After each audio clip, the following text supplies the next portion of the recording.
So let's do a little quick build guide for like a early to mid-game Warlock build that I've been really enjoying.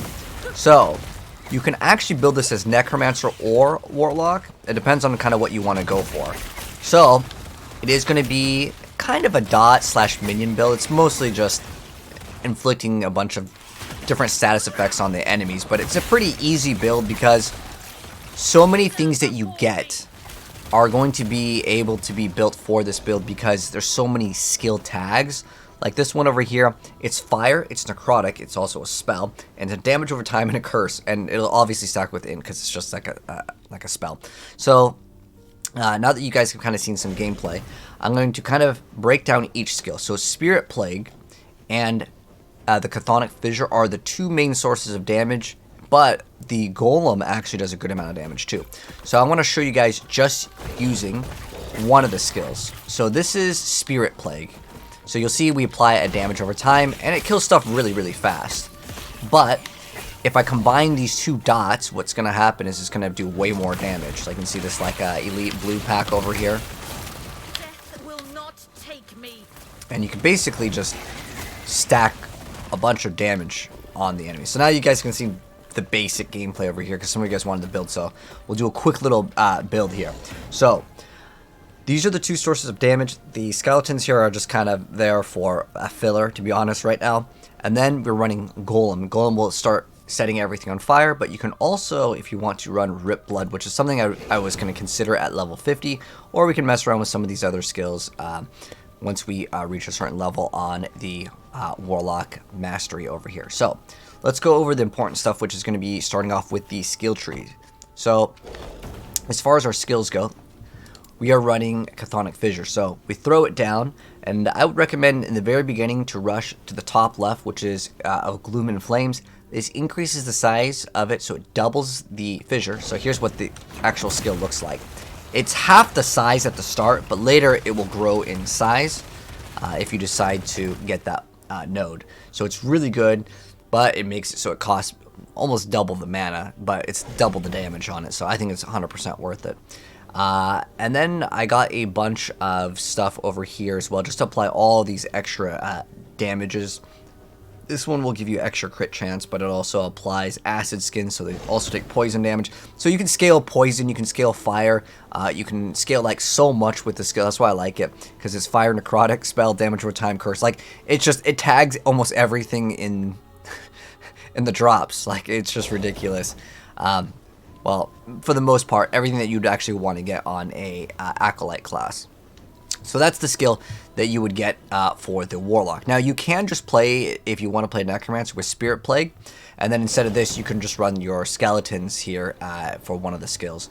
But I'm running Spirit Plague, and one thing that I really liked getting with this is this over here, Scourge, so you can get way more damage. And then you can also increase the area size, which is probably something I would max out. But it's going to make it so it does cost mana, and it won't spread because we get more damage. Now, there is this thing over here where you have to have a chance for it to spread, but it cannot spread because you get this node. It's okay because Putrid Recovery is the reason why we get this. So you just have an insane amount of survivability because you're going to constantly gain Ward. Ward is basically like Mana Shield or Barrier in Diablo. And then those are the main two sources of damage. I also ran Golem over here so it would start igniting, because when you use this over here, its impact spreads all of your ignite stacks from the target to nearby enemies. So it kind of has some sort of synergy because you can get some extra ignite over here. So it's not bad. Like there is some synergy with the Golem here. But I really liked Hunger, so I don't really have to summon my Golem consistently. So getting this is great. So the Golem, whenever it hits, we get 65 HP, which is awesome. So really good survivability on that. And then for one of the other skills, now this one over here, the only important thing on Transplant, which is our mobility skill, we will have Haste as well as Frenzy up for the most part because we have Acolyte's Fervor. You want to put 3 points here, 3 points here. I think these are the only thing that really matter. This is optional over here, just lets you potentially get some extra HP. And I'm going to scale Rip Blood probably as the last skill, unless I find another skill that I enjoy, because this is kind of like a work in progress build, and you guys wanted the guide for it. So basically, yes, you want to have Haste and Frenzy up for the most part. It's like it's only down for like a second. It's really, really fast because the cooldown is 4.3 seconds, and you can get extra cooldown to make it basically up 100% of the time towards the end. I got bone armor. This doesn't really matter. This is like the only important thing. And then, so yeah, this is what the skills that I'm currently using. So I got golem later. You don't really have to have transplant. It just makes the whole game feel much better. But this one's actually really easy because you'll just get Spirit Plague anyways. But if you do want to play Warlock, yeah, Chthonic Fissure is good. But I also do have a Necromancer, and I did do minions. But you still want to activate something to deal damage. So Spirit Plague is pretty solid. So as far as the passives go, in our Acolyte, just got some damage, got armor, got Forbidden Knowledge. That's all we spec'd into. And then for the Warlock masteries here, we are getting Soul Stealer, so just extra mana. And then we have Occultist Mind, so we're going to get some more mana over there. 5 points into a Harrowing, just so we can go ahead and get extra armor. And then this one over here, we had to have a certain amount to go ahead and get Imperishable, so it gives us extra Vitality. I'm going to put another point over here, so we have Ward Decay, that's a little bit better. And then right now we also have Dark Protection, so we're going to get Ward per second. And then also Wither, so Wither is going to make it so we're going to do more damage from curses, and our damage source is curse, but it doesn't really feel like a damage over time build. So yeah, we're going to be getting one more point in here, and then more points in here, and then eventually we're going to be getting Dustbringer. Usually I would have like a build guide with like a website link here, so you have like the planner, but I'm still kind of testing out this to kind of see how it works. But some of you guys wanted it earlier, and the build is really good. So like just to kind of do a quick little recap showcase here of how to actually play, like how we use our skills. So you just have 3 of your skeletons. They're just really there as fodder for bosses. But yeah, you just throw this down, curse them, and everything just kind of melts. You can just throw this down and walk, and most of the stuff just dies instantly. You don't have to always use your Spirit Plague, but it's extra damage, and you could activate both on a boss. This is what I really love it for. I don't know if there's going to be like some boss over here, but you don't even have to activate both of them. Unless there's an elite or a blue pack, which we may come across. It's just super smooth gameplay, and it just absolutely just deletes stuff. Oh, my gear. Let me show you my gear. That's actually kind of important for it, right? But you can see, like, this blue, it just melted. Like, I didn't even really pay too much attention to it. And what I like with this, like, let's say that this was a boss in the middle here. So I would just cast my stuff, and I could spend the whole time just kind of walking around as everything just kind of gets deleted with the boss.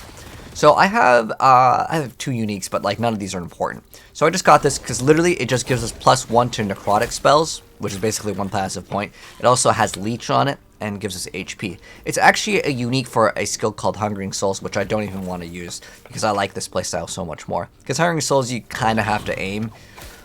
But we have a helmet over here that's just going to give us extra spell damage, and it just has like extra HP.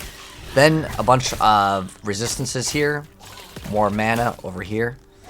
Hold on, let's kill this thing so it stops making sounds. Okay.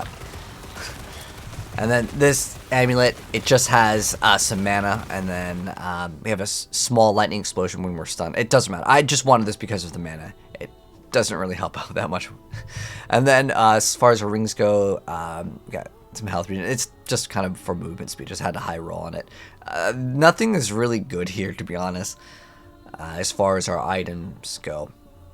Yeah, nothing too important, but a really easy build to go ahead and play. If you happen to get like this could actually be okay too. If you wanted to scale minions to torch the point effects, can be okay because you have a chance to summon a burning skeleton when you cremate an enemy, and you cremate enemies you kill, and then it burns the enemies around them. So it gives you increased fire damage as well.